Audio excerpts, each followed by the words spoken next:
name is Price Messick, and I'm playing Samuel Clemens. My name is Casey Como, and I'll be playing Henry Clemens. My name is Stephen Eubank, and I am playing Joe and some other characters, but mainly Joe. My name's Katie Carl, and I will be playing the role of Adele. Logan Ernstall, and I'm playing Bixby and Kleinfelter, two of the steamboat captains. My name is Matt Rapport, and I'm actually playing several characters. I'm playing Brown, Taylor, Mason, and Dr. Peyton, who are all people Mark Twain meets in his adventures in this story.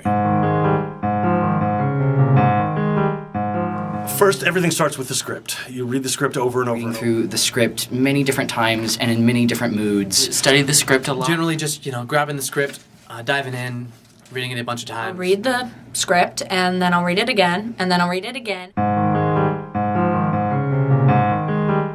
So you make sure that you can pick up anything you can from the story or from the character as possible. The more you read it, the more it becomes familiar, and you pick out new details about the character, pick up new, little nuances that are going on throughout the show. You can really get a feeling for it. So that I can kind of, get the highs and lows of the character and the, the fall and rise of the play and all that kind of good stuff. And what you're looking for, I look for three different things. What my character says, what my character does, and what other characters say about my character.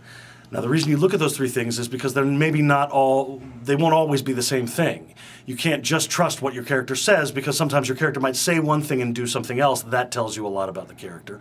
And if you just go by what your character does and says, you're not getting the other opinion of other characters to fill out who your character is. Sometimes characters aren't maybe aware of exactly how they are, and other characters can inform that. So it always starts with the script. Well, there's lots of different paths. With a play like this that is based in historical fact, you want to find out as much as you can about these people, since they are real people.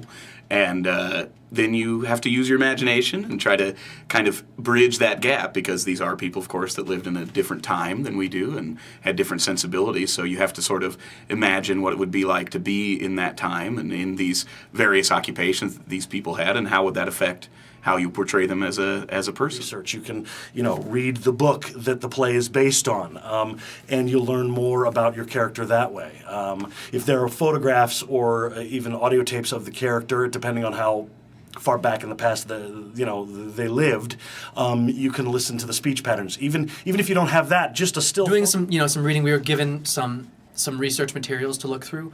So going through those research materials, talking about all the different things that we need to know about what a Mark Twain is, sounding depths, all the terminology and things like that, so we can so we're not just saying things and not knowing what we're saying. And then going through using the internet, going through and Googling Samuel Clemens.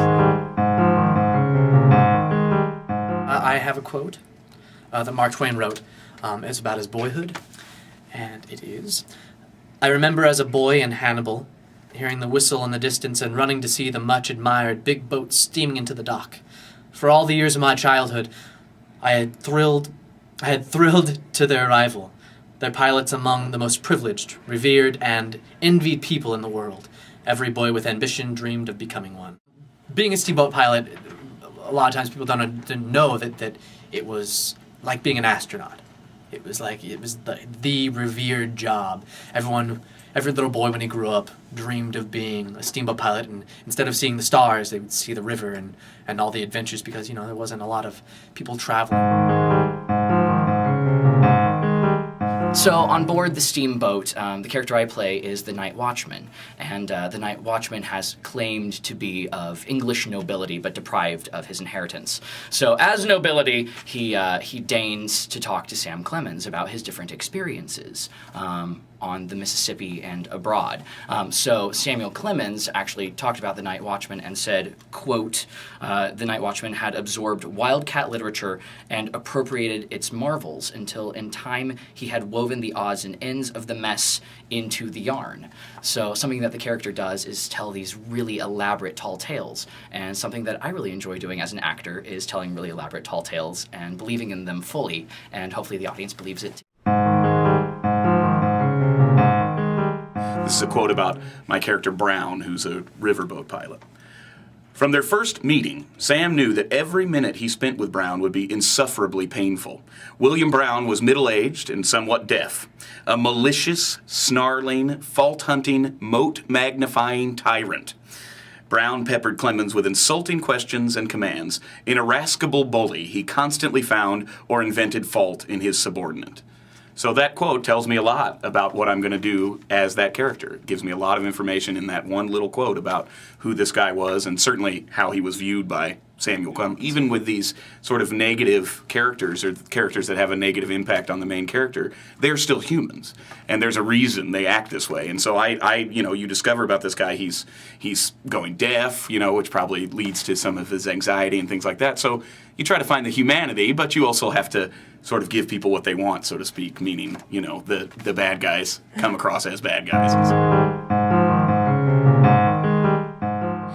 My character specifically was not written in the book, but was written for this musical.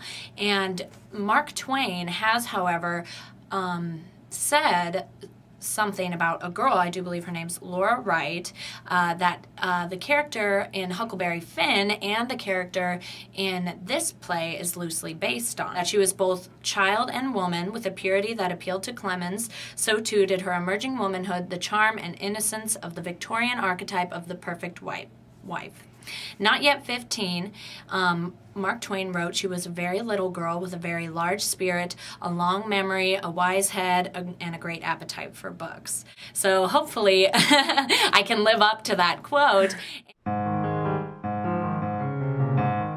My character himself is a mud clerk. A mud clerk takes all the orders from basically everybody else. He's like the running man between the boat. He delivers messages. And when he's off the boat, when taking inventory, usually it's in bad weather sometimes. And when it's raining, it's really muddy outside, which is where the term mud clerk comes from. My quote is from Life on the Mississippi, written by Mark Twain. And this is what he says about Henry, Sam's younger brother. I had found a place on the Pennsylvania for my brother Henry, who was 2 years my junior. It was not a place of profit, it was only a place of promise. He was a mud clerk, and mud clerks received no salary, but they were in line of promotion. They would become presently third clerk and second clerk, then chief clerk.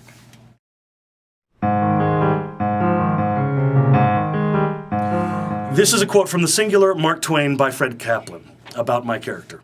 The 31-year-old Bixby had come to the Mississippi at 18 and worked himself up from the lowest position to pilot. A smart, methodical professional, Bixby was known for his retentive memory, his explosive temper, and for being generous and fair. He never stayed angry long. Now this is only a few sentences, but there's a ton of information here. And it is reflected in the play. There's a scene where I yell at Sam, he does something that makes me angry, and I go crazy, but it's only very brief. It's an explosion, exactly like he says, and then I calm down, and I am fair. I act.